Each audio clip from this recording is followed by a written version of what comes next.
Hello, everyone.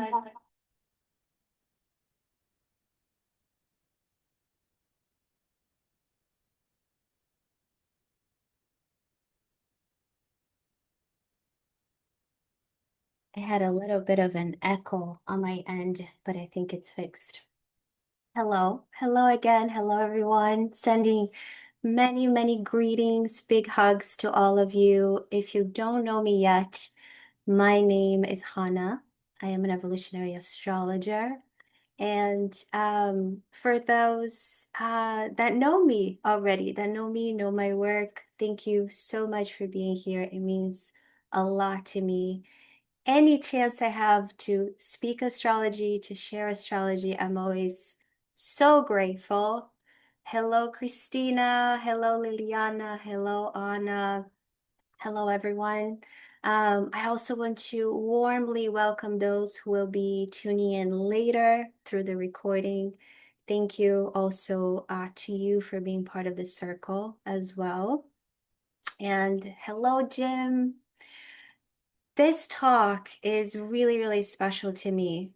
And I had the opportunity to offer this talk a few months ago at the Omega Institute in New York. And I'm so grateful to be able to share it again with you today. And I like to begin really expressing a heartfelt thank you for your donations, because that not only supports my work, but it also supports and help those who are deeply in need, right? So 50% of all the proceeds will be donated to an organization called care.org. I sent you their website and the email I sent you yesterday and today, in case you want to learn a little bit more about their causes, their work, the incredible work that they're doing in the world. And it's truly inspiring. And this presentation has everything to do with caring, has everything to do with the heart, and really the power within our hearts, the power of love, the power of caring, caring for ourselves, caring for those who we love, and also caring for those who we don't even know their names, right? Caring for the world. So they really support people who are experiencing all kinds of awful situations like starvation, extreme poverty, and they have a really strong focus on women and girls, which connects so beautifully with Venus. We're going to be talking so much about Venus today. And I want to start out by telling you that Venus represents the feminine principles. Venus is all about womanhood, care, value. So there's a very meaningful energetic grid that we're creating together here, coming together to learn astrology, to really hopefully apply some of the tools that I'm going to share with you today, and getting a deeper understanding of what these star points are about, and at the same time to extend support beyond ourselves, right? So truly, thank you very much. And now, what we're going to be exploring today, I know there's some astrologers in the room. I know there's some astrologers that are going to be watching this, but I also know that there's people who are very new to astrology and maybe know very, very little or nothing at all. So my intention is to keep everything very simple, very accessible, very easy to understand and to apply as well. Okay. And for those who are not new to astrology, for those who have some astrology knowledge and are maybe already working with your charts, I will also give you some technical details as well, like degrees, like key points. So hopefully that will be useful to you as well. Okay. And if you have any questions along the way, please feel free to use the chat. I'll keep an eye on it. And I will also, towards the end of this, I will also make sure we have time for questions, discussions, sharing your feedback, or anything you want to ask, anything you want to reflect on. I will absolutely make space for that. Okay. And lastly, please keep yourself muted so we can all enjoy, the space without external noise that can be quite distracting. So thank you, thank you, thank you. Let us begin. So Venus, Venus, it's when we start to learn astrology, even if you know very, very, very little, Venus is one of the planets that we right away get to know. And Venus is all about beauty. It's all about love. It's all about relationships, pleasure. And that's already so much. And yet, there's so much more to her. Venus is the celestial embodiment of the divine feminine. And Venus really holds the sacred feminine secrets, the sacred feminine mysteries. She's really the guardian of these feminine mysteries. And I'm speaking about feminine. This is way beyond just women. I'm really talking about feminine energies, a feminine way of being. And across cultures, across the centuries, across the ages, she, Venus, has carried the codes of the goddess, her sovereignty, her beauty, her heart, her wisdom. So to me, this is just my personal opinion here, but to me, every time we speak about Venus, every time we learn about Venus, every time we use Venus in our chart to learn about our Venus, learn about our friends or partner's Venus, every time we use Venus, every time we speak about Venus, we are invoking the living thread of the sacred feminine through time. And speaking of time, I actually want to look with you her presence through myth and through culture. Because throughout the ages, throughout many civilizations, she has had many names, she has had many faces. She has worn many, many different outfits, but her essence stayed the same. Her true essence has never changed. She is the awakener. Venus is the refiner of our hearts. A lot of the teachings, these great feminine mysteries and teachings, are all about the heart, are all about the alchemical power that each one of us have within us. And she's the keeper of the sacred cycles of our lives, the sacred cycles of nature, the sacred cycles of our planet and the cosmos.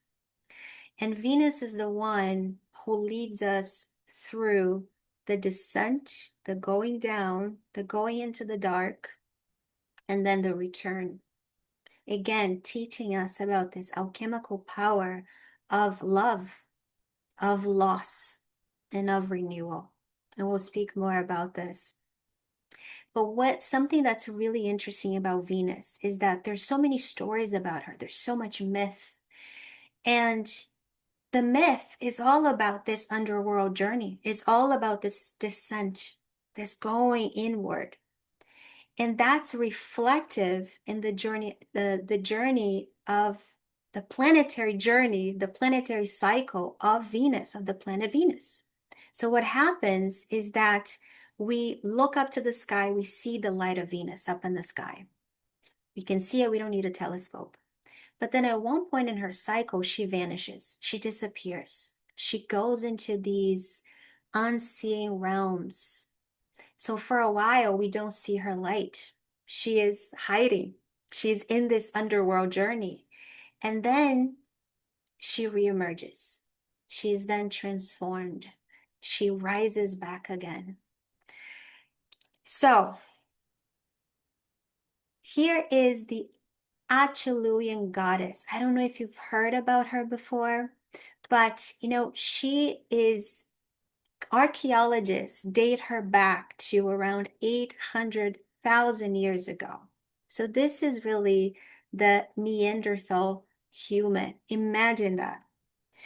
And then a little bit after that, you might know the Venus of Willendorf, right? The Venus of Willendorf was around, she was carved in limestone around 2,800,000 years before the birth of Christ, before a common era. So you see with these goddesses how they are this primal symbol of abundance, right? This primal symbol of fertility, her curves, her their fullness, and really reminding us that the feminine, that the sacred feminine, the goddess, was honored right in the beginning of times, in the very first expressions of art, in the very first expressions of ritual, really showing that she has always been with us. Again, she has had many faces, many different body shapes, many different outfits, but she has always been with us since the beginning of our human history. And then when we move into Mesopotamia, now her name is Inanna. Inanna was the queen of heaven and the queen of the earth. And she was, very abundant. She had all these jewels and these beautiful dresses and a beautiful crown. And then in one, in one moment in her story, she breaks into the underworld. So she surrenders everything she has. And then she's reborn, even more beautiful, even more powerful. When we move into Babylonia, she now becomes Ishtar. That's now her name. Inanna becomes Ishtar.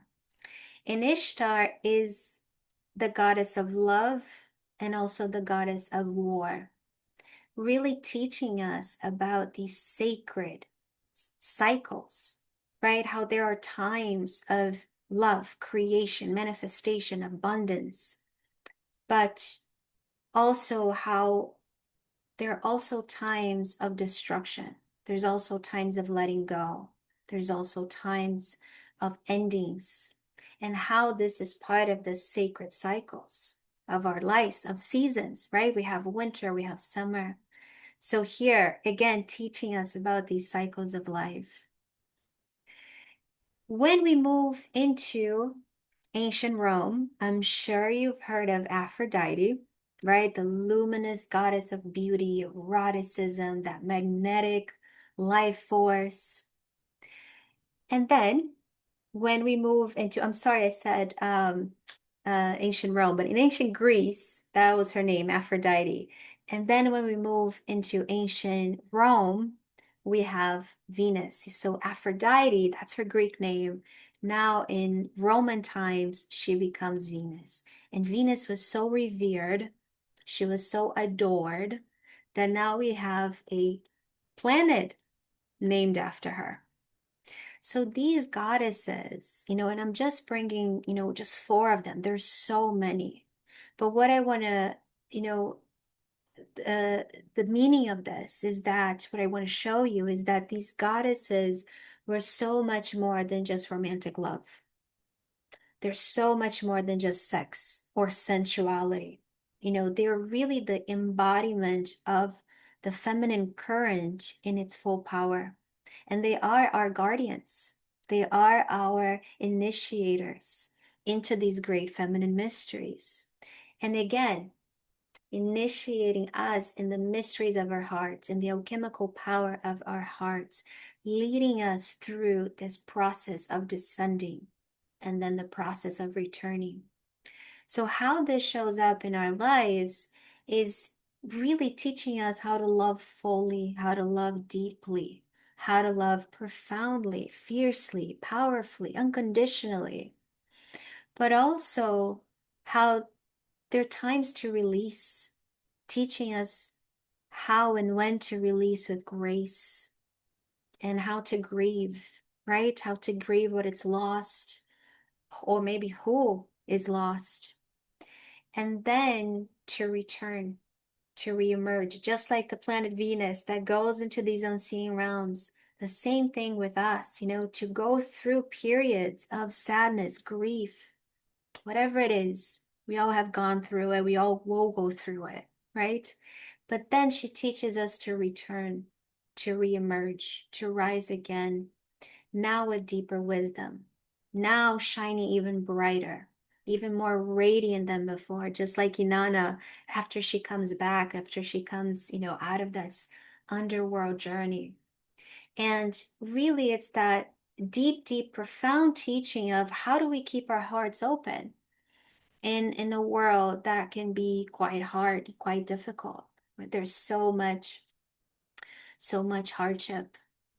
So many mysteries, right? Many sacred feminine mysteries. But there's another one, and this is the one I want to focus and talk to you about today. This is perhaps the greatest of them all, is the actual cycle, planetary cycle of Venus. The Venus cycle is one of the most exquisite patterns in our sky, because what happens is over 8 years. Um, so here's, the Venus cycle is lasts 8 years. And during those 8 years, Venus traces a perfect five-pointed star across the zodiac. So what you're seeing on the screen, that's creation made by Venus in connection with the sun.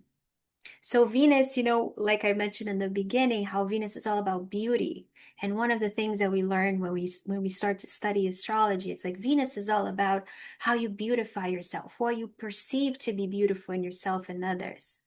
But beyond that, Venus is creating this incredible beauty, beautiful pattern in our cosmos.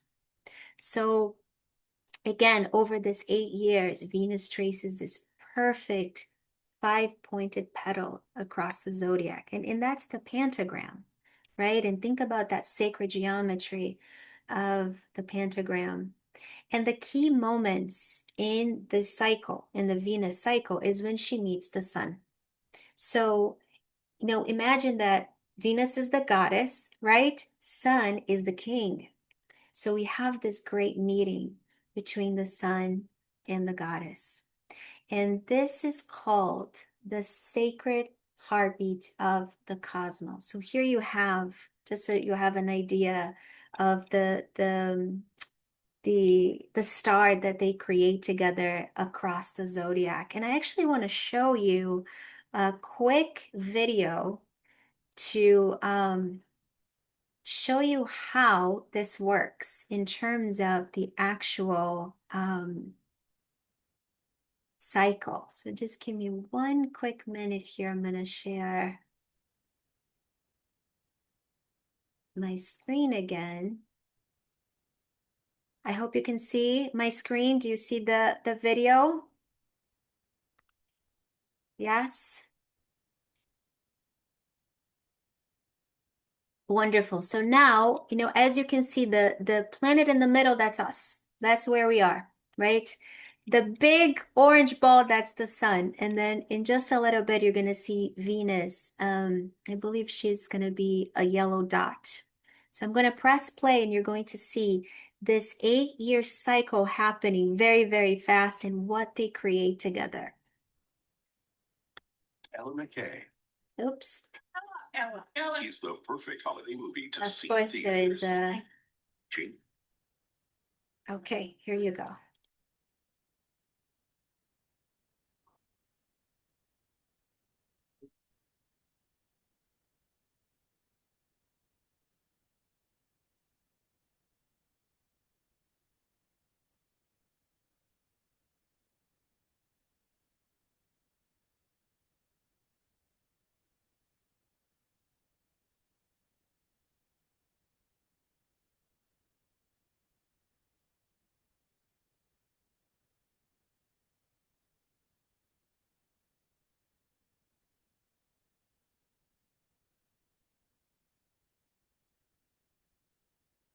Isn't that incredible?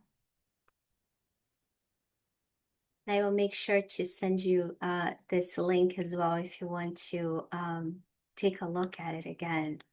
But that's what they create together, the sun and Venus. So a little bit of astrology, technical astrology here for the astrologers in the room.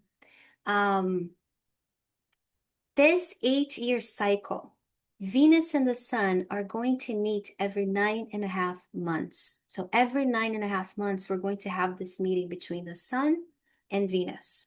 Okay, so during this 8-year cycle, they're going to meet 10 times. 5 times during those 10, 5 out of 10, Venus is going to be direct, and the other 5, she's going to be retrograde. So this cycle that we're in now started in 2022, and it will be active until 2029. So we're right in the middle of the cycle. And then after one full cycle, after these 8 years close, we start a new cycle, and each star point moves back 2 degrees back. So this is for the astrologers in the room. So for example, right now, when you see the little pink arrow, this is where Venus and the Sun are going to be meeting just in 3 weeks from now on January 6th at the 16th degree of the sign of Capricorn. So in the next cycle, Venus and the Sun will meet, instead of at the 16th degree of Capricorn, they're going to meet at the 14th degree of Capricorn, which means that in every cycle, these conjunctions, these meetings are going to happen 2 degrees back. Okay. What is this about? What is this? Oh, just one more thing. So here are the exterior conjunctions. Again, a little bit of astrology talk here. An exterior conjunction means that Venus is direct. So these are all the meetings between the Sun and Venus while she is direct. And then I'm also going to show you the interior conjunction. Conjunction means literally that the Sun and Venus are together in the sky. They're holding hands. That's what a conjunction is. So here you have the other 5 times they meet, but this time Venus is now retrograde. So you see that the degrees are a little bit different, but they're still happening in the same signs. Well, almost always. What's happening now is that, and I'm going to, get to this a little bit later, but what's really happening is that we're going to have the last time the Sun and Venus are meeting in the sign of Scorpio.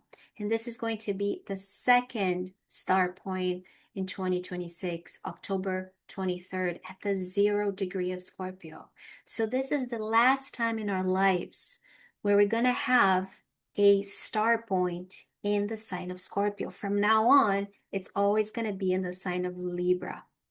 So unless we find a way to live many, many more 100 years, we're not going to have a star point in the sign of Scorpio again. So this is a really big deal, and I'm going to share more about this a little bit later. But I want to talk to you about, what is this about? What's the symbolism? I showed you a little bit of the astronomy, right? But what is this, the meaning? What is the symbolism of the star point, which is also called the sacred heartbeat of the cosmos? So, so beautiful. So let's break it down. When we talk about the sun, like the sun is, I bet that even if you know nothing about astrology, you know where your sun is. So when we say, for example, I'm a Virgo, I'm a Leo, I'm a Capricorn, we're really speaking about where the sun is in our charts, where the sun was when we were born. Because the sun is the king. The sun represents that breath of life, that life force energy. So imagine that every day we receive the light of the sun, right? We receive the sun rays, and we feel energized. The sun gives us life, motivation, vitality. So it's so much about the sun in our charts, the sun in our lives are very much about our creative will. And from that place of feeling energized, feeling energetic, we start to shine. We become sun ourselves, and we start to create. It's the creative principles, it's a creative force, it's a creative life force energy. And from that place, we want to play, we want to participate in life, we want to give back to life, we want to contribute to life. We shine, and by shining our own light, we start to give our light to others. We become our own sun. We start to illuminate others and illuminate life itself. That's why it has so much to do with generosity and the capacity of our hearts to give, to be generous, to love. Some people will, some of their gifts to life will be children, having children. For others, they're going to create astrology presentations, right? For others, they're going to clean the streets. Whatever it is, the sun is all about our contribution to life itself. And it's that force within ourselves that say yes to existence, that says yes to being here. So it's very much that a reminder that it doesn't matter how small we feel, it doesn't matter how small we are in this vast, immense, infinite galaxy. The sun is a reminder that says, I'm here, I exist, and the light of my being matters. And the light of my being is not only important, it's essential. So it's really that reminder that each one of us here is essential to life itself, to existence itself. Venus, we know about Venus, right? Venus is the goddess. Venus speaks about the embodiment of our soul in physical form, how the vast infinite beings that we are come into a physical body, how it takes shape into a body, into our surroundings, in everything we touch. So Venus is also love. Not only romantic love, she's romantic love as well, but she goes so much more beyond that. It's about the love of self, the love of others, right? Venus rules two signs in the zodiac. She rules Taurus and she rules Libra. And in Taurus, the teachings of Taurus is all about self-love. It's all about the love for myself, my body, for what I have, for what I am. And the Libra side of Venus is all about others, the love for others, the love of others, appreciating what others have, appreciating what others are. And also the love for beauty, right? She creates beauty. She is beauty. So it's really about this, she teaches us this radiant appreciation for life itself. And that's why through Venus, she teaches us how to invite pleasure into our lives, to open up to beauty, and to honor the sacredness of the material world. And Venus is all about falling in love with ourselves, falling in love with others, falling in love with the life we're living through the senses, through the body, through the earth. So again, she's really teaching us about this love for the sacredness of the material world, the sacredness of being here in a physical form. So when these two come together, really we have this huge activation of the heart. They're both speaking about the heart. They're both teaching us about the heart.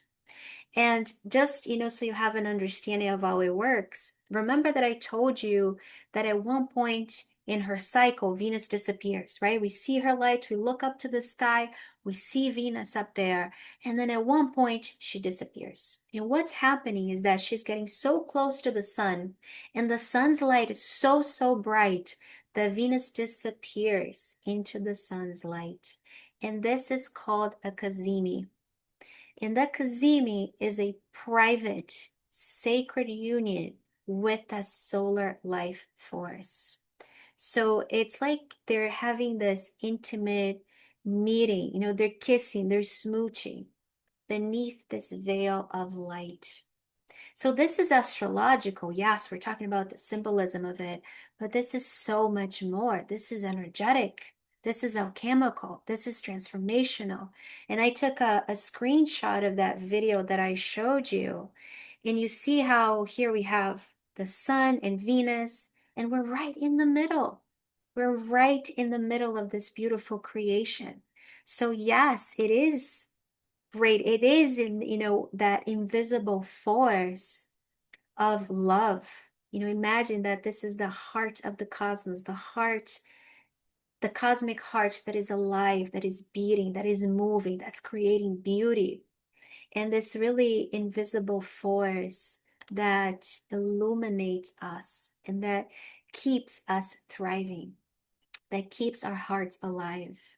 So this is about it, this can be about romance. Yes, of course it can be about falling in love with someone, but it's so much more. It's about the the values that nourish life, the values that sustain life, the beauty that connects us to our soul, to the soul of humanity itself, the reminder of that creative power within us, right? That creativity within each one of us that is sacred, that is vital. Otherwise, we wouldn't exist, right? So if I'm here, if I exist, if you're here, if you exist, it means that you are essential to existence itself. And it's that deep, deep remembering of what it means to live from the heart. So every star point, I'm going to get really specific about the next star, the next star points, the star points happening in 2026.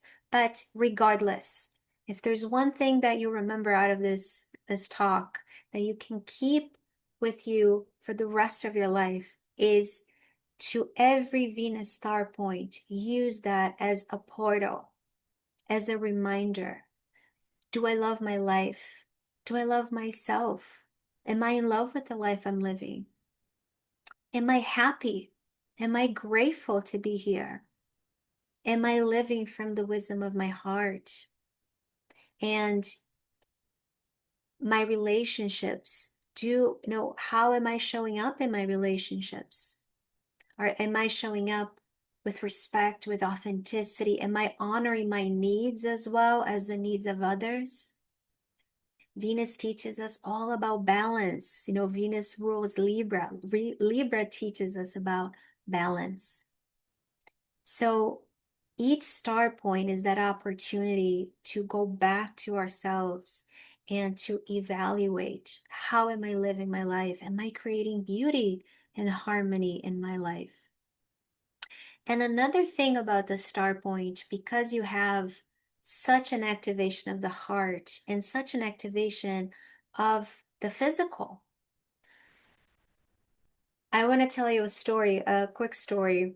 Many, many years ago, I was with my spiritual teacher, my spiritual guru. It was her birthday.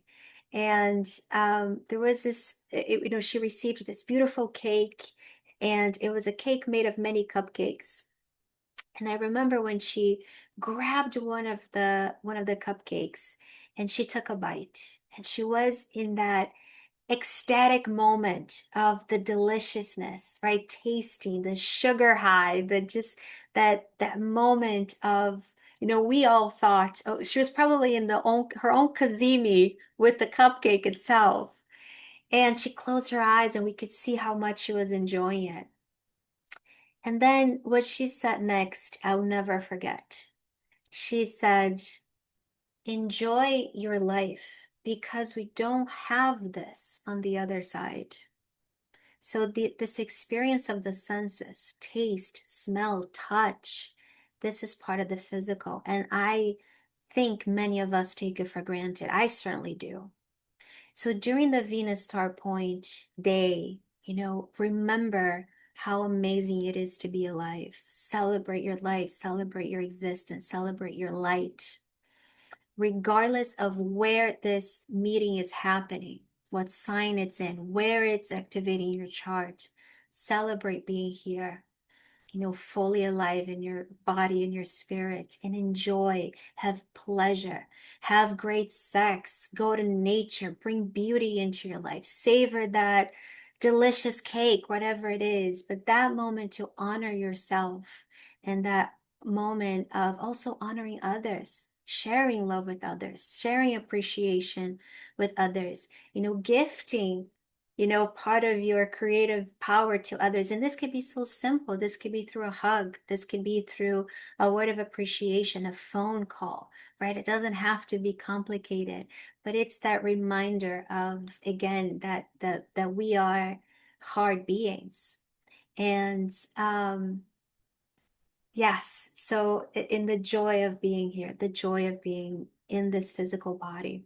So again, this is something that you can bring to every single star point. Every 9.5 months, we have this moment.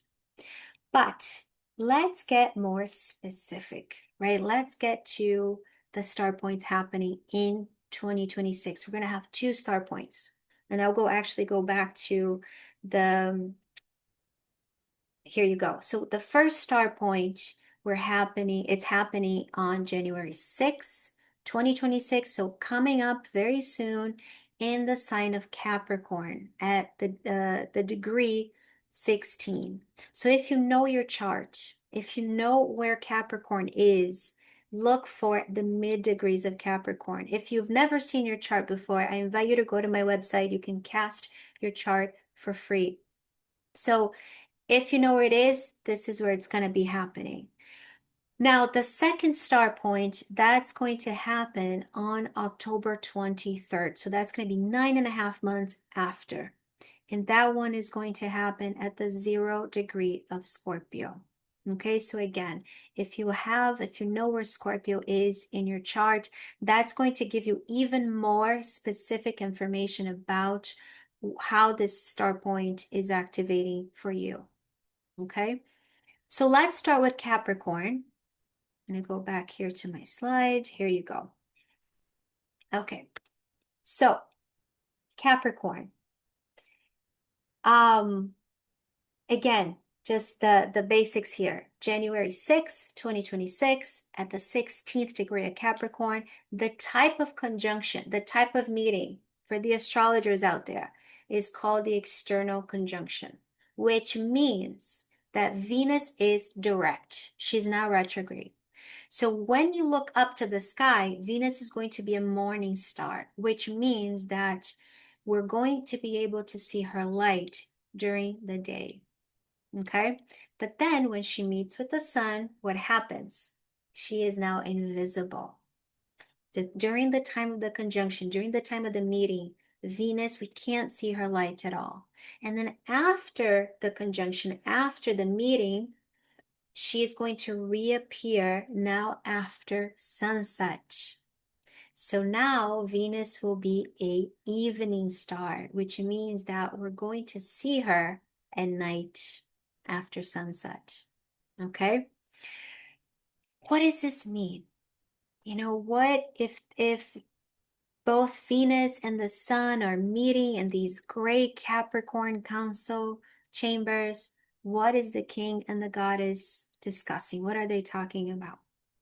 Well, Capricorn is the sign that speaks about our sacred commitments, what we're committed to, as simple as that. It's the sign that speaks about integrity and also ancestral legacy. Capricorn to me is the sign that speaks about our great work in this lifetime. First and foremost, our great work as human beings, you know, and how that great work expresses itself through the many roles we end up having in this life. So it could be the role of a parent, a partner, the role of a teacher, of a daughter, of a leader, of an astrologer, of a student. So this star point is really extending that invitation to us to take a look at these roles, to pause, to reflect, and to see if anything needs realignment. So there can be questions about our commitments. What are you truly devoted to? What are you building in your life? What have you been building? Or maybe what do you want to build? And is it strong? Is it reliable? Is it sustainable? Capricorn is such a practical sign, it has such a practical energy. So what you're creating, is it aligned with deeper values? Does it have integrity? And if we bring this to our relationships, and I'm not just speaking about love relationships, like any type of relationship, are your relationships built on integrity, accountability, mutual responsibility? Are you maybe taking way too much responsibility for another person? And ultimately, are you offering good work into the world through whatever you're doing, your actions, your choices, your care? So it's a moment where we can redefine our priorities, redefine our values, redefine what success means in all areas, in love and finances. And, again, if you know your chart, look at what house this is this is happening for you. So what does success really mean to you now? And what truly matters in the long run? Am I happy? Am I genuinely satisfied in my work, in my relationships, with myself? Am I honoring my own small milestones, my quiet victories? The Capricorn is all about steady progress. Am I honoring that? This is also a time where we can see some sort of a harvest, some sort of a manifestation of a long-term vision, a completion. So maybe it's a fruition moment of long-term efforts, of the things that you've been working on, the things that you've been building. Or maybe this is an opportunity to commit to something, to devote yourself to something, to build something different or rebuild, right? How do you rebuild? The start point is telling us um, very important mode of operation here. How to achieve success here through the Capricorn tools, which is discipline, sustained effort, devotion to whatever you're doing. So it is not impulsive, or it's about patience. It's about purpose. It's about slowly but surely. And the start point is saying, don't forget to bring your heart into this. Whatever you're building, bring your heart into it. Bring the sun says, bring your unique light, your unique essence into the structures you're creating. And the Capricorn says, brick by brick, choice by choice, day by day. Another theme here is all about, Venus is all about finances as well. So this can be a time to do a lot of strategic planning. So this could be a time where you're making important financial decisions, or maybe you're creating or refining some sort of a plan for the year, some sort of a budget or business plan for the year. It's right in the beginning of the year. So it's that moment that we can really utilize during the start point, during this portal, to look ahead into the future. What do I want to create this year? What's my 2026 about? What do I want to build? And, going back to finances, this could be a time where you're budgeting. You're looking at your budget and you're bringing clarity and realism and intention and developing long-term strategies that support, your growth and sustainability. So anywhere in your life that you might need to restore some sort of order, this could be finances, this could be in your relationships, this can be in your commitments, this could be in your family. This is an incredible time to do that. And just a little, I want to show you the chart of the star point for those who understand charts. And if you don't worry about it. That's my job. But, collectively speaking, pay attention to that week, because, you know, when you look at the star point, if you don't understand this, the symbol, so right on where you see this pink circle, you have the symbol of the sun. That's the circle with the little dot in the middle. Right next to it, you have Venus in blue. So that's the conjunction. That's the meeting of the sun and Venus, right at the 16th degree of the sign of Capricorn. But you also see that there's someone else in this party. There's someone else crashing the Sun Venus star point party. And that planet in red is the planet Mars. So Mars is saying, okay, I'm adding something important here. So when Mars and Venus are involved, we see a lot of activations in the economy, financial markets, our economic systems, all sorts of leadership structures that are tied to long-term stability. So pay attention to that week. Watch the markets. If you have if you're someone who is, investing and who has, investments, it is the time to observe where systems are being tested, where systems are being restructured. Um, so there's a big financial quality to the start point as well. And another thing that I want to mention that is also really strong here is the ancestral legacy. Capricorn is all about our elders.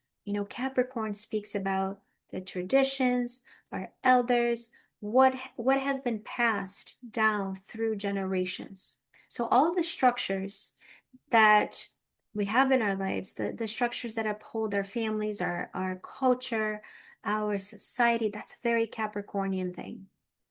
And if you look at the exact opposite of the star point of where the pink circle is, you'll see another planet. It's called an opposition. It's literally opposite the star point. And that's Jupiter in Cancer. Cancer and Capricorn, they are known to be the lineage ancestry axis. So here you have this very activated. So it has everything to do with family, our home, our roots, our emotional memories. And if we go even deeper, this is also about our lineage, our ancestral lineage. So this is a moment that, if this resonates with you, this can be a moment to honor our lineages, or maybe to even get to know our lineages a little bit more. And this can be your actual biological lineages, but this could also be your spiritual lineages. The places in the world, the culture, the heritage that you feel that connection to, that you feel that it feels like family. For me, I would just give you a very quick personal example. I've always been fascinated with ancient Egypt. I remember being a 3-year-old little girl telling my mom that I needed to learn hieroglyphics. So to me, that's part of my lineage. Even though I don't have, a DNA, a biological connection to those lands, in my heart, it feels like that's a part of my being. So this is an opportunity for you to maybe connect, reconnect, awaken uh, with your ancestors, with your lineage, with what's calling you, and maybe even some reclamation or embodiment, or even simply learning or connecting or honoring. So again, these grand Capricorn speaks so much about our achievements and goals, but this can be very small, consistent ways in how we show up in our roles, our responsibilities. So you can be also taking a look at how you're showing up in your family, the roles that you're taking. Is it too small? Is it too much? Is there something that needs to be evaluated, changed? But this star point, in a nutshell, very quickly says, hey, you're here to do your great work, and it matters. And great work doesn't mean you have to become the president or do something that will impact millions of people, but it's whatever calls you, whatever is in your heart, and then you bring your heart to it, your presence and your care. And that's the legacy you end up leaving behind.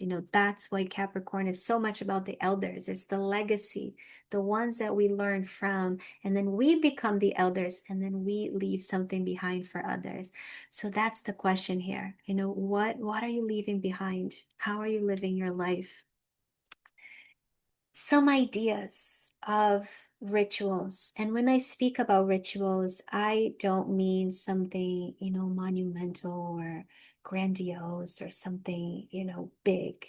What I mean by rituals is it could be something quite simple. It can be something, whatever you bring your intention, your presence, your reverence to it, I think can be quite powerful, quite significant.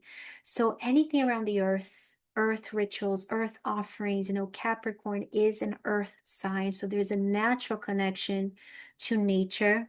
So meditation in nature, silent reflection. I know for so many of us, it's very cold, so we can't really go outside. Use your imagination. or if you have a plant at home, touch the soil. Anything that brings you closer to nature, I think it can be quite powerful here. Another suggestion is some sort of a devotional walk. Ideally, if you could do this barefoot outdoors, that would be perfect. But we have to improvise for those who are in the cold. But something that, it's a walk where you pause with every step and you name something that you're committing yourself to from that heart center space. You make that new vow to yourself. And again, this could be really simple things. I commit to taking better care of my health. I commit to listening more. I commit to celebrating my small triumphs at the end of the day. I commit to being more gentle with myself, more gentle with others. So with each step, you pause, you close your eyes, and you make that vow to yourself.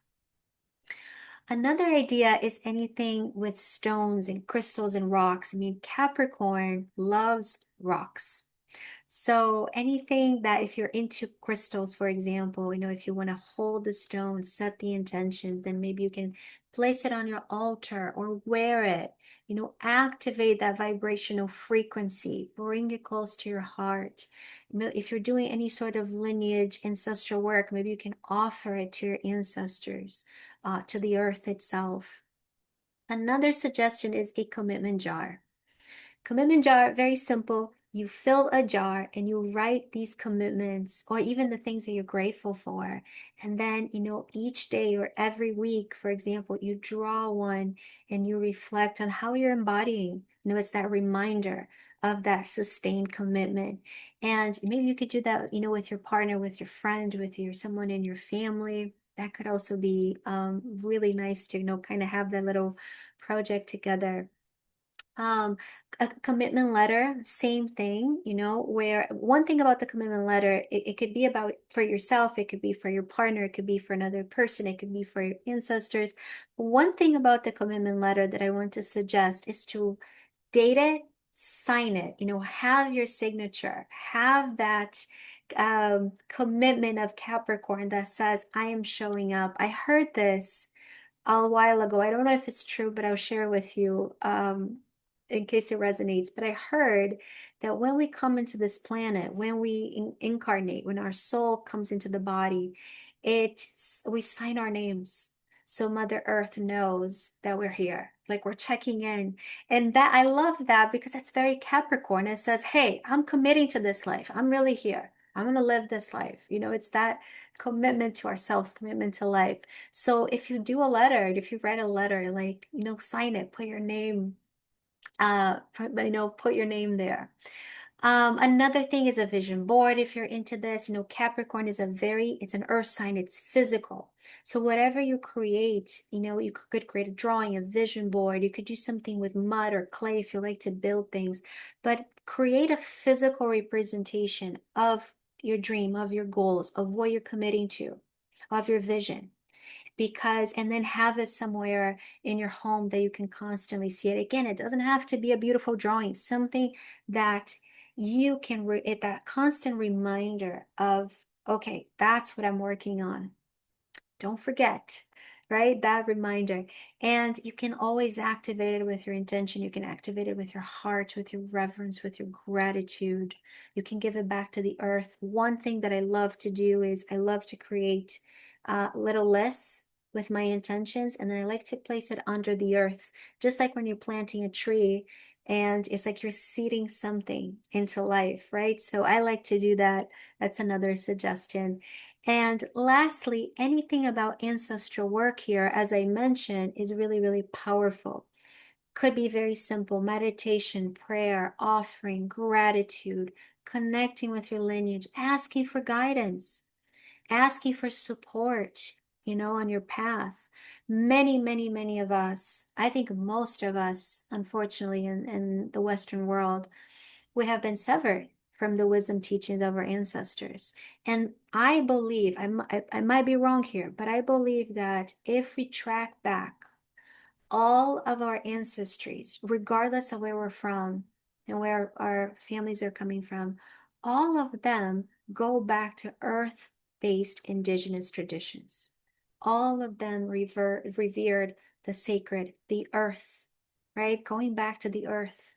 So I think many of us are carrying grief, and maybe it's an unconscious grief. I don't think it's, most of us are even aware of it, but that grief of being severed from that part of ourselves, from that part that's natural to us. It's where we're coming from, our roots. Many of us don't even know what those teachings and what the beauty and the wisdom of our lineages were about. So maybe this is an opportunity to connect, to reconnect, to write a letter to an ancestor, call them in. This is a great opportunity for pilgrimages to go to the lands where they're from, maybe even go to the graves. But any sort of even family constellation work, anything related to family, um, and your place within that family unit, that's a really great time to really, work on that and set a new intention, set a new plan if that's the case for you. And last thing I'll say about this is, if you're working with your ancestors, remember to always call in the benevolent, elevated ancestors, the ones that are really going to guide you at the highest level of love and support and vibration, because all of us, we all have, right, some toxicity in our ancestry too, and we don't want to call that in and work with that. So always work with your benevolent, elevated ancestors. Okay, so that's Capricorn. So that's coming up January 6th, just in a few weeks. Let's move into the other star point. So this one will happen on October 23rd. So that is a while from now. So save this. And I'm also going to send you, when I send you the recording of this talk, I'm also going to send you a PDF with a little summary of everything that we're talking about. So you can always go back to that and take a second look and remember some of those things. But what is this star point about? This is a very different star point than the one we've been talking about. This is happening at the 0 degree of Scorpio. The 0 degree of any sign is very potent. It's that zero, it's the very beginning of that, the energy. So it's very concentrated, it's very potent. And Scorpio, the energy of Scorpio, the archetype of Scorpio is also very intense, profound, transformational. So this is a very intense, profound star point. And the type, this is called a interior conjunction, for those who understand this language. What this means is that Venus is retrograde.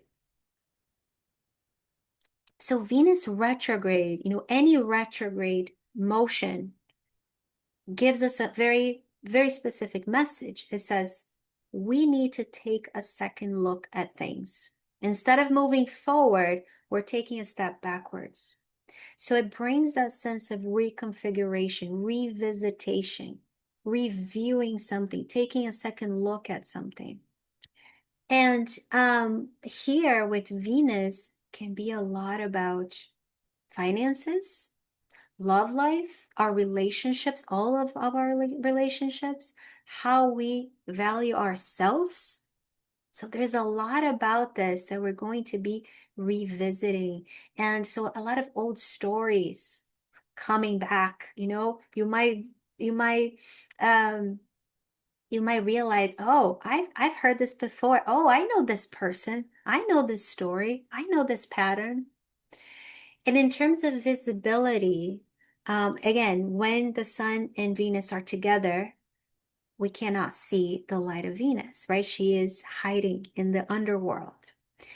But there's something happening in the dark here. And what's going to happen after Venus moves away from the sun after is that she's going to be reborn as a morning star. So instead of seeing Venus, the light of Venus at night, we're going to see her light right after sunrise. So Venus is now coming forth by day. She's coming forth by the light. And it's so literal, but it's also so symbolic. You know, the name, this name, the coming forth by day is actually the correct translation of the ancient Egyptian Book of the Dead. I don't know if you've heard about the the Book of the Dead, and you know I love ancient Egypt, so I have to bring this here. But the Book of the Dead, many people, most people think it's a book about death, when in reality, it's a book about resurrection. It's a book about rebirth, renewal. And this to me is the message of Venus here to us. It's saying, okay, there's work to do in the dark. There are things that needs to be released, purged, faced, transformed in order for us to rise again in that renewed, empowered state. Just like Inanna. Remember, Inanna goes into the underworld journey, and then when she comes back, she's even more luminous and beautiful than before. So this Venus star point really opens up a portal into our heart's deepest waters. Scorpio is a water sign. Scorpio is all about intensity. It's all about truth. It's all about transformation. And it's also about profound intimacy. So this is really that star point. This is a star point that it's an initiation. And it's asking us to go beneath the surface. The star point, the Capricorn star point, is asking us, what's your plan? What are you building? Is it good? You know, what's your work about? Is it working? Is it sustainable? Whereas this star point is asking us to go deep within ourselves, to what's hidden, to what's repressed, to what we maybe avoided because it's painful, because it's hard. So it's a really an opportunity to do the shadow integration. Scorpio's gift to us is the ability to bring the unconscious into the consciousness, into the light of consciousness. So this is a time where we can, you know, experience in our lives, in the media and people around us, revelations, things coming to the light, secrets that are now being revealed, and even things about ourselves that we might need to confront that are not easy. You know, all sorts of feelings that are uncomfortable, doubt, rage, fear, anxiety, jealousy, insecurities, our vulnerabilities, our blind spots, any sort of even repressed desires. So grief, sorrow, sadness, old wounds. And a lot of this, because it's a Venus retrograde, it's saying this is not new. This has been in there, maybe without you even like fully knowing, being fully conscious of it. So it's really a moment where we have to confront and encounter the truths that we carry about ourselves and all the places within ourselves that we may feel very small, very weak, disempowered. And this can be in all sorts of areas. This can be in our own relationship with ourselves. This can be in our relationship with others, in our love life. Scorpio is so much about sexuality as well. So this can come through in our sexual life, money, resources, and also our creativity, our creative input. So think about how this is a moment to really alchemize anything that's not working out in your life, anything that needs to be brought back to life. You know, the invitation here is really emotional alchemy. Scorpio is the alchemist of the zodiac, and it's teaching us how we, as modern day alchemists, instead of turning lead into gold, right, we're transforming pain, limitations, weaknesses, endings into beauty, into strength, into wisdom, into gifts. So really it's that transformation of dark into light, and we can see this in the world as well. So not just in our lives, but there's something quite intense about this star point. And it's really telling us, hey, if we go there, if we confront the pain, if we confront what is not working out, what's dead, right? We can really experience the rebirth. But we need to look within. We need to not distract ourselves because the motion, the invitation of this portal is about reclaiming your own personal power and rise renewed. Remember Inanna, right? Inanna, when she descends, she surrenders and then she goes through that purification. She strips away what is no longer working, what is false. This could be narratives that you've been carrying for lifetimes in order to really experience that rebirth. So this is intimate work. This is soul healing. This is soul work, really. Scorpio is not a superficial energy. It's not a superficial sign. So it's telling us it's time for depth. It's time for profound intimacy. It's time to do an honest self-investigation and to have the conversations, the courageous, brave conversations with ourselves and also with others, with our partners. Maybe it's our business partners, maybe it's, our kids, our parents. But it's truly the intention is about emotional healing, sexual healing, but whatever healing, it's deep and it's lasting and it's soul level healing. So this star point is, if I could, just have a title for it, it's the alchemy of love.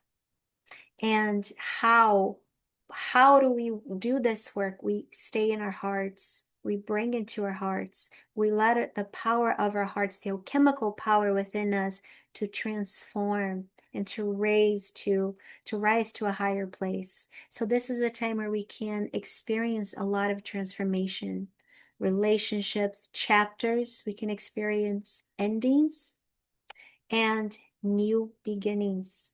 So if something is ending, if something in your life, the something is going away or someone is going away, or even a part of yourself that you must let go and release and complete a chapter, know that there's something new that is taking root. So keywords here is purification, regeneration, and reinvention.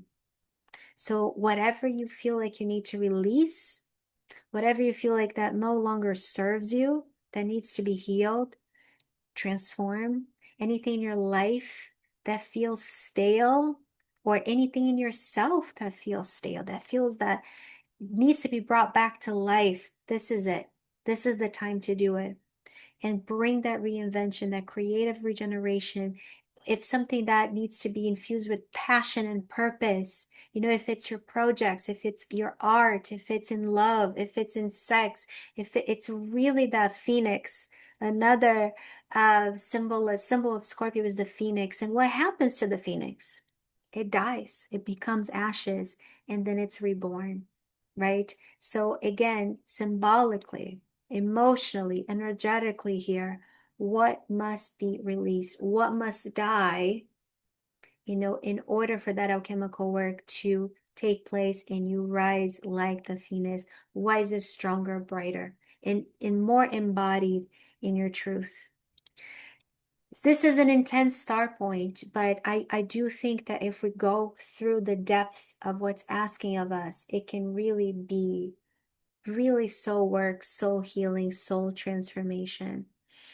Here's a chart. On the black circle, you see again Venus and the Sun together in Scorpio at that 0 degree. Very, very potent, very, very intense.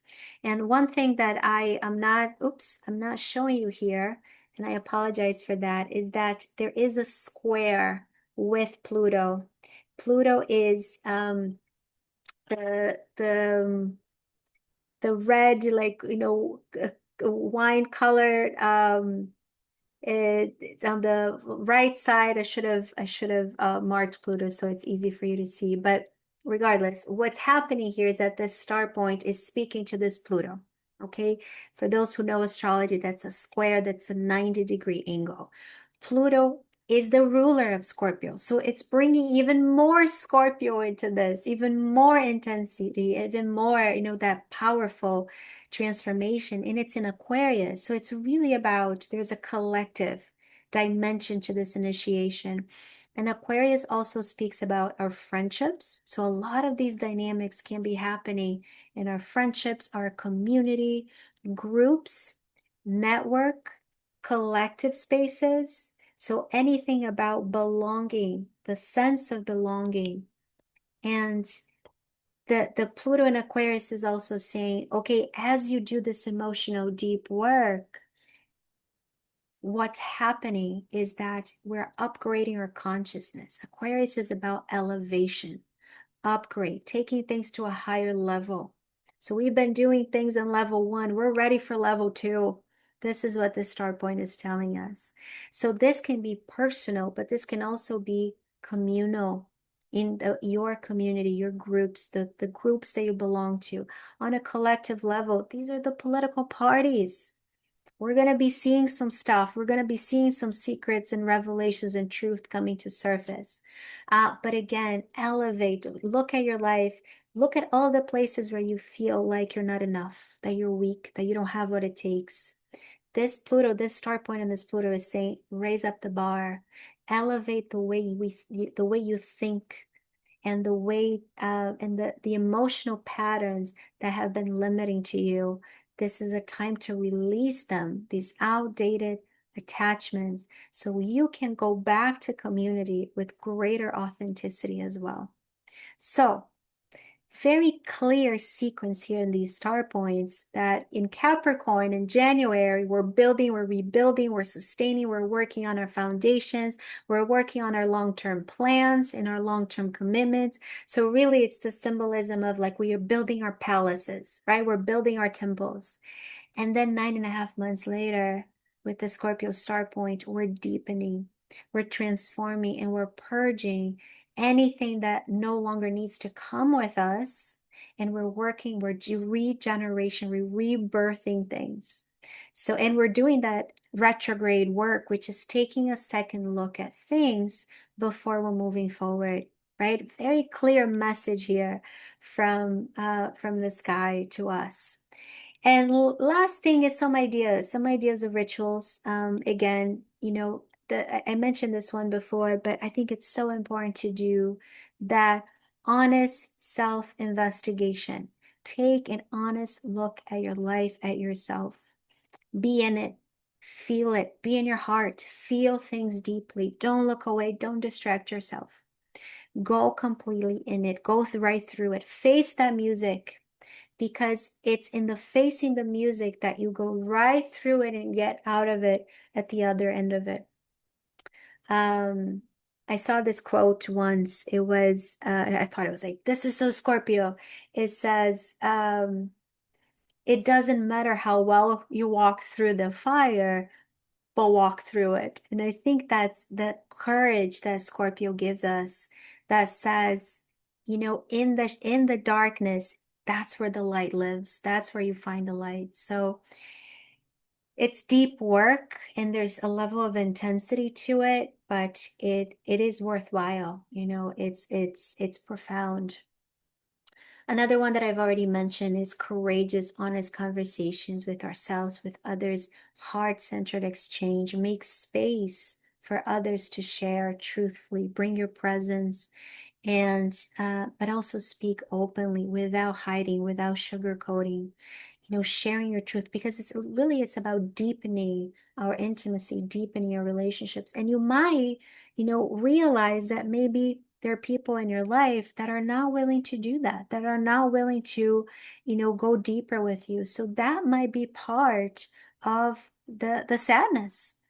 That might be part of realizing that, maybe a relationship, a friendship, is not deepening enough. And it maybe is a moment where you're going to have to, distance yourself, and you realize that it's not fulfilling your heart truly.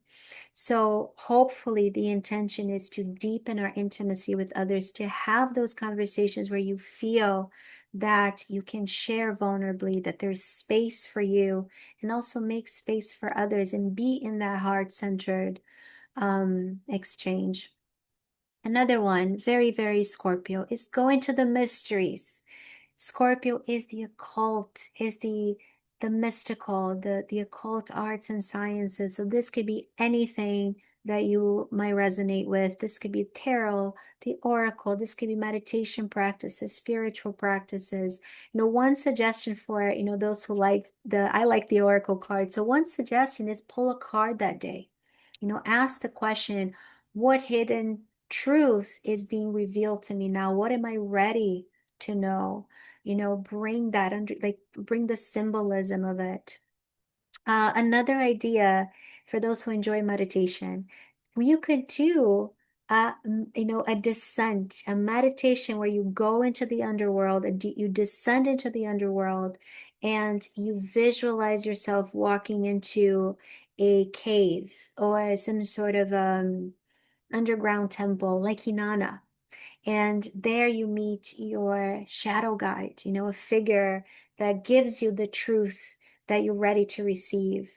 And you just allow sensations and images and memories to rise, and breathe them into your heart. Sit with them, transmute fear into presence and pain into wisdom. And remember that a lot of these memories, a lot of what you see, a lot of what you a lot of what's happening during those times, because Venus is retrograde, says that these are memories and feelings and people that you've met before, that maybe you've been carrying with you for a very long time, and now it's an opportunity to release. So any sort of a shadow integration ceremony. Oh, and one more thing. Once you do this work in the cave, you get out of the cave, you get out of the underground temple, you receive the message, you do the work, you bring it into the heart, you receive the new wisdom, but then you don't stay in the cave, you come back to the light, right?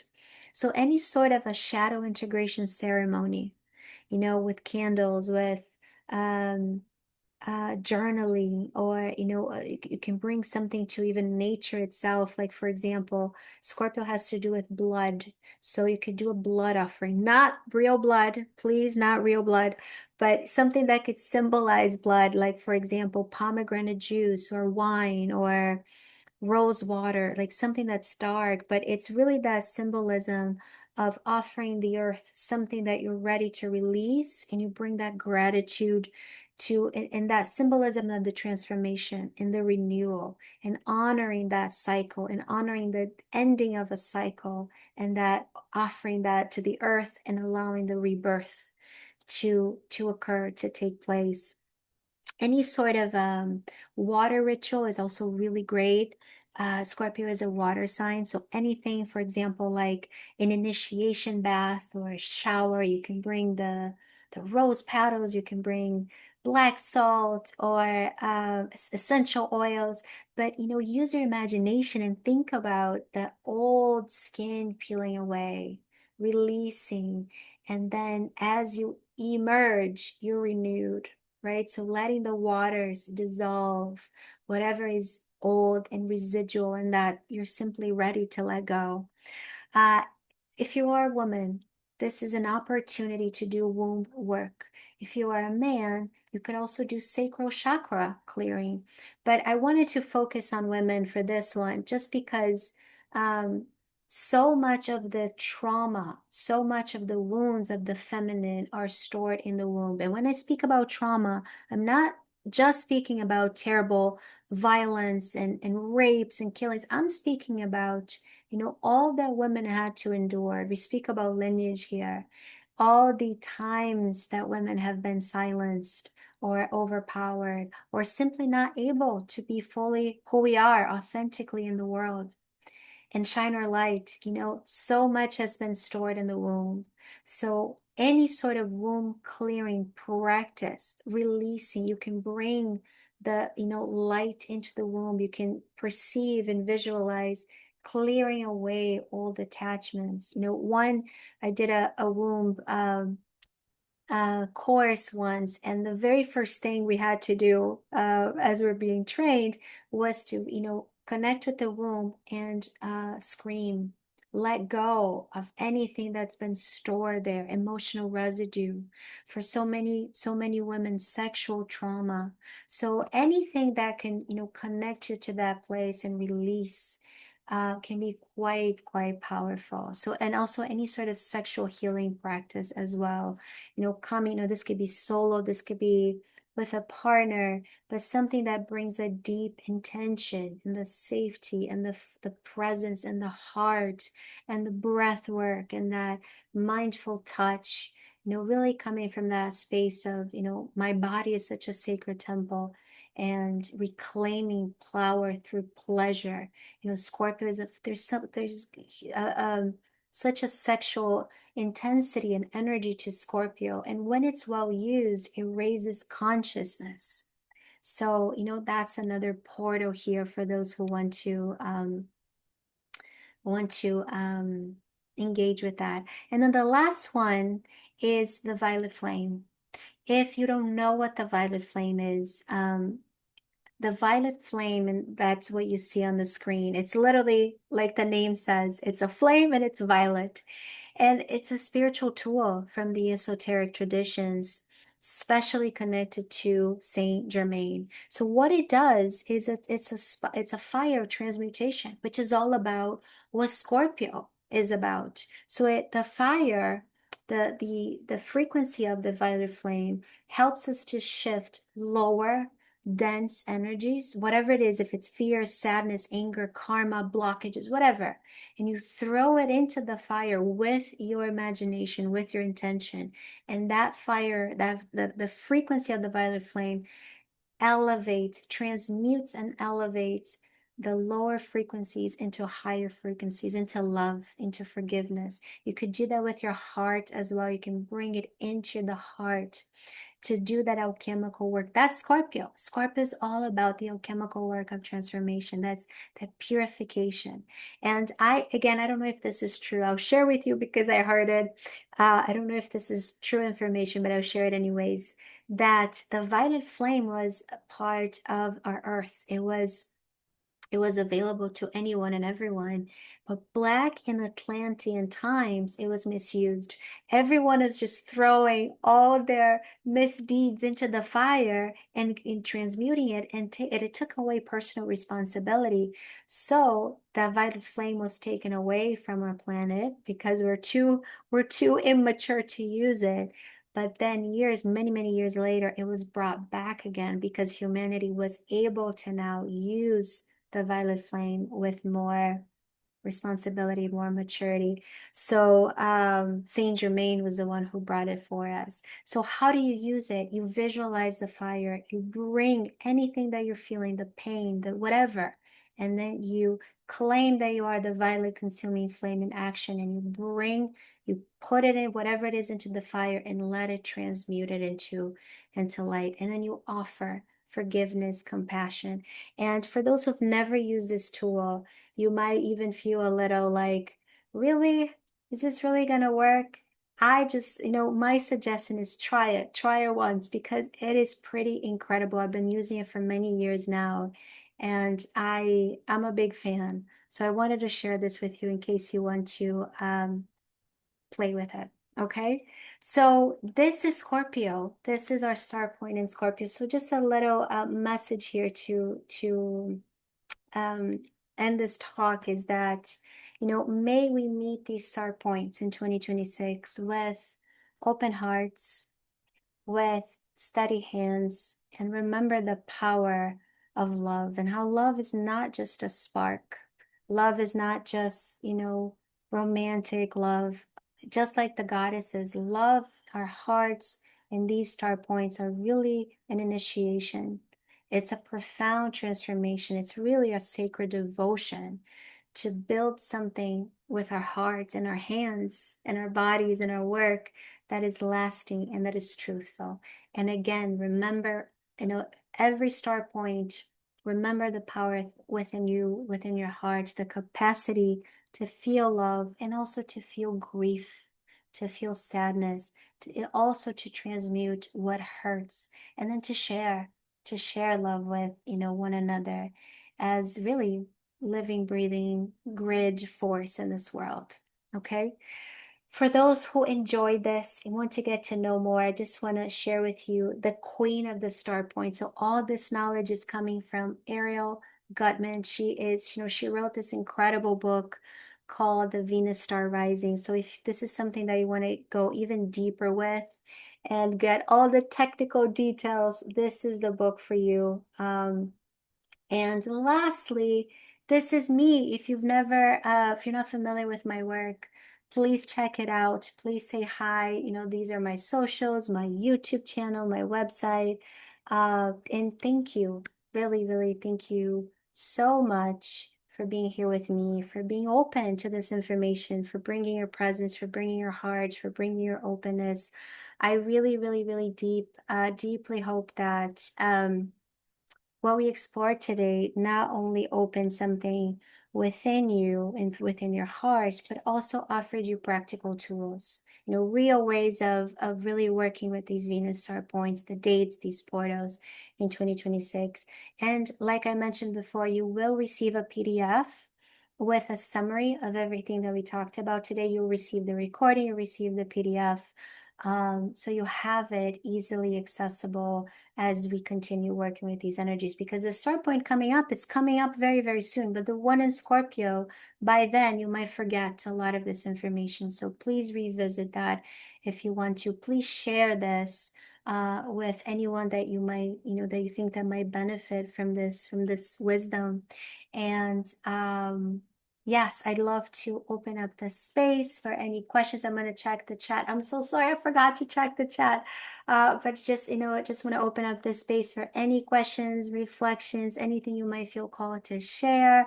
No pressure, but if something is stirring, I'd love to, yes, I'd love for you to share. You're very welcome to do so. And thank you so much.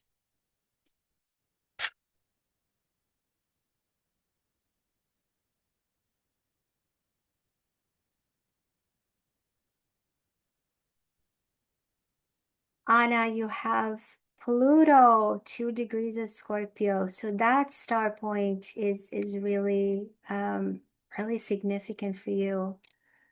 Yes, thank you for sharing the meditation, Saint Germain. Yes, yes. I will also share with you meditation with the violet flame. It's by the spiritual teacher, the spiritual guru I shared with you, Sai Ma. She was the one who taught me about the violet flame and how to use it. And she has an incredible meditation that you can use as well. It's on YouTube, so I'll make sure to send that your way. See if I have any more questions.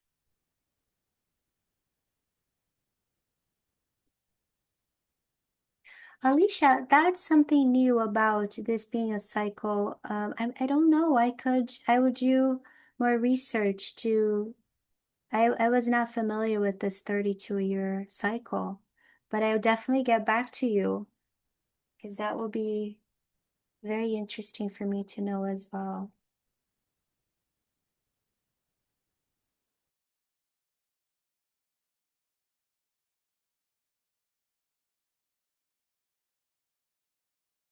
Well, Liliana, then the star point is right on your ascendant. So this is really, really significant, right? Because the ascendant is what you are becoming. So there's a new cycle here for you about all the themes that we discussed. So this could be about finances, relationships. Of course, it depends so much on your context, where you are in your life, what you're doing, etc. Astrology works a lot on context. But because it's on the ascendant, it's really a new phase. It's really a new chapter. It's really a new, phase in your life. And I would even say even a new identity. The Ascendant has a lot to do with our identity. So when something moves there, when crosses that ascendant line, it means that there's something in our identity that is now being born. So with the star point, I would suggest that you really do the shedding, anything that you're ready to release, let go, transform, because there's a new you that is being really born, a new story, a new book, a brand new chapter. So very, very, very powerful.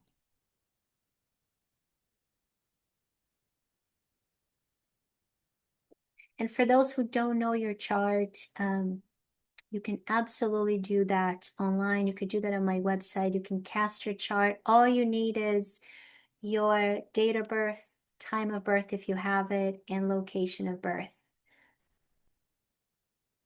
So, and I can actually show you how to do this. Just one moment.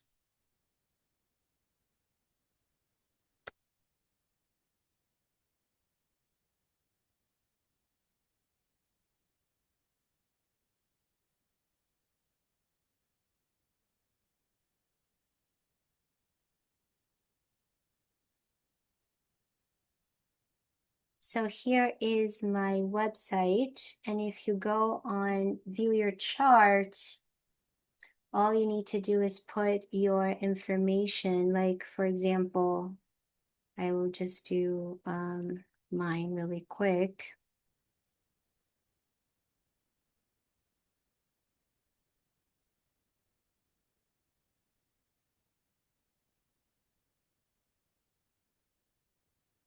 So here's me, and then you'll see where is Scorpio, and you see that where the Scorpio star point, because it's the 0 degree, it's right in the beginning of the Scorpio. It's 0, so it's right at the beginning. So it's happening for me in the 8th house. Does that make sense? Check the...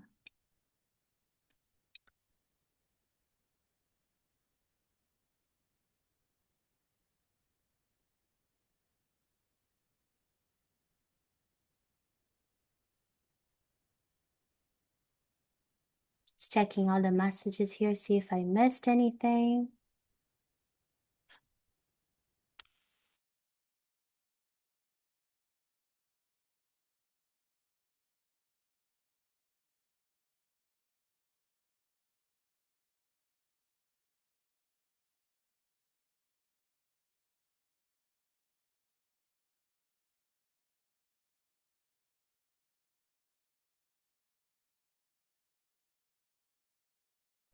I just muted myself. Yes, thank you, Anna, for sharing the Sabian symbols. So for those who don't know what the Sabian symbols are, they were pretty much, there were, I forgot his name now. I completely forgot his name, but it was a work of an astrologer and a psychic. And what they did was they pretty much received these symbols for each degree of the zodiac. And a lot of astrologers use them. So it's a very symbolic, archetypal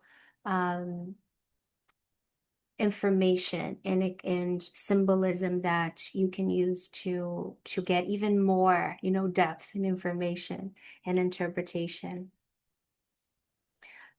There was another question here. Sina, you asked, does it mean that when Venus retrograde is closest to the Earth? Yes. So Venus is always retrograde when she is in that interior conjunction, when she's retrograde, pretty much. So she is right in between the Earth and the Sun. Yes.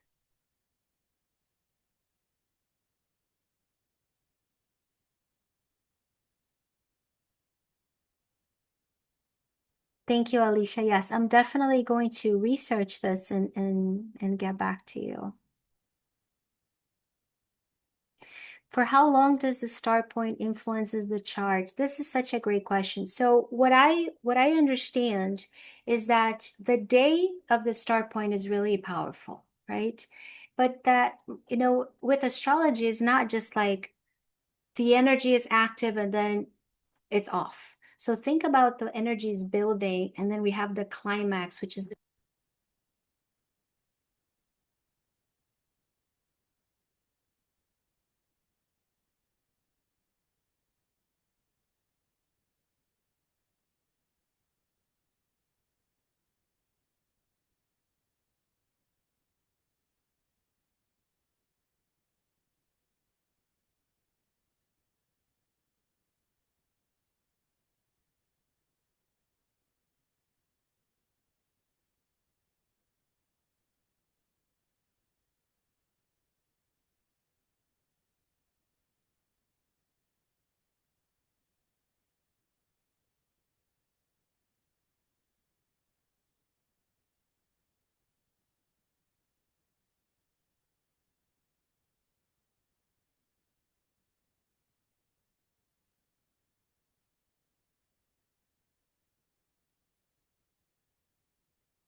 oh no, can you hear me now?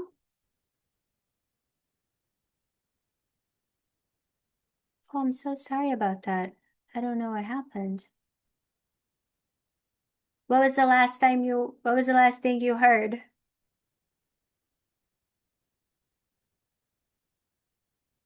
Carlos, I was just speaking about your question. You said, for how long does the start point influences the chart? Did you hear my answer?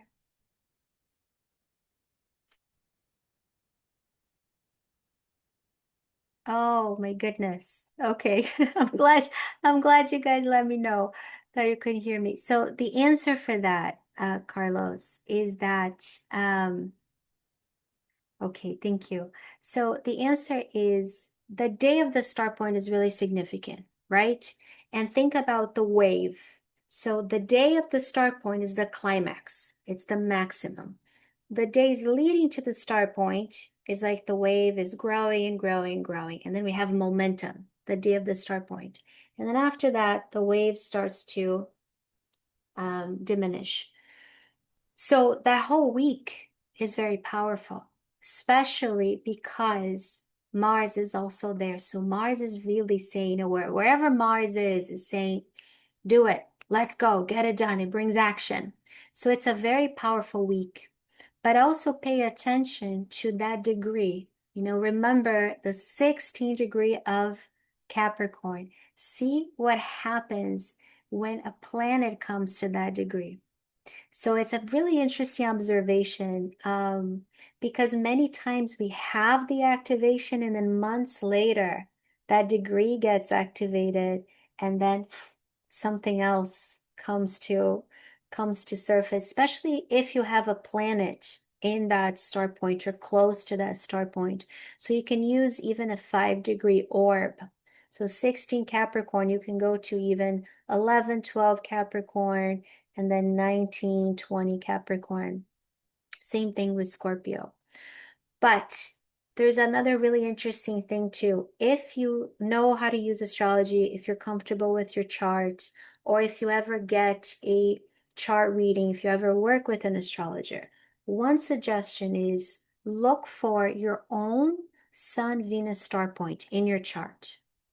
What that means is before you're born, where did Sun and Venus met right before you're born? What was the last place that they were together before you took birth? That's your star point. So you're born under that star point cycle. So that point in your chart, even if you don't have a planet there, it's still active. So whenever a planet comes, a transiting planet comes and activates that point, that's significant for you. So you're going to see that in your financial life, in your relationship life, in your values, in your self-worth, all the things that we talked about. One example, I actually had that confirmation last year. I was born, my Sun Venus star point is 22 degrees of Gemini.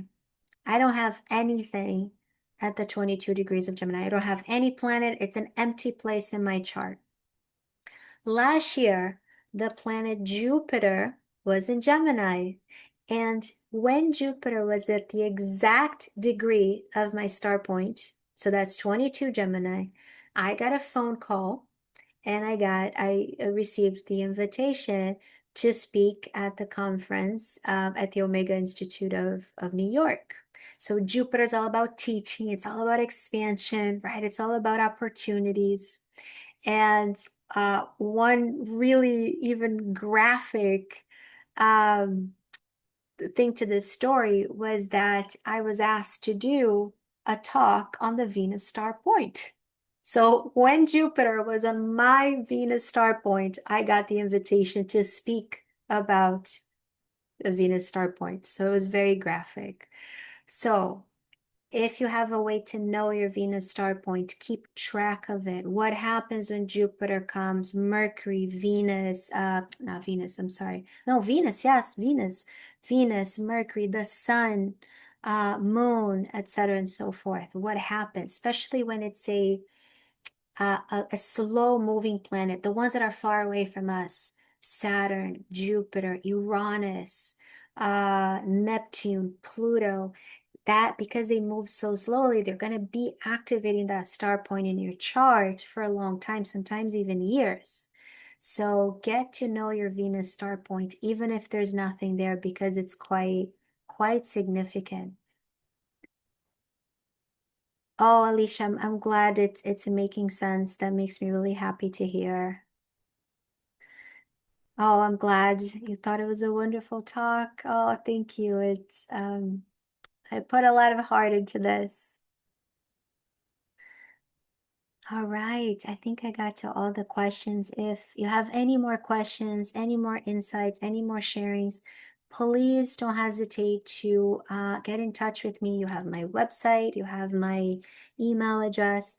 Please get in touch. I will share with you the recording. I will share with you also a PDF where you have all the summary of everything that we talked about, so you can always go back to it more easily.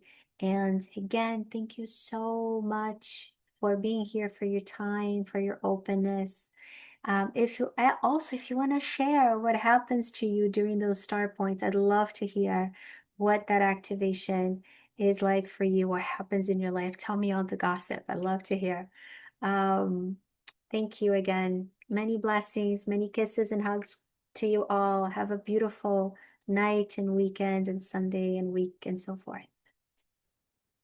Bye, everyone.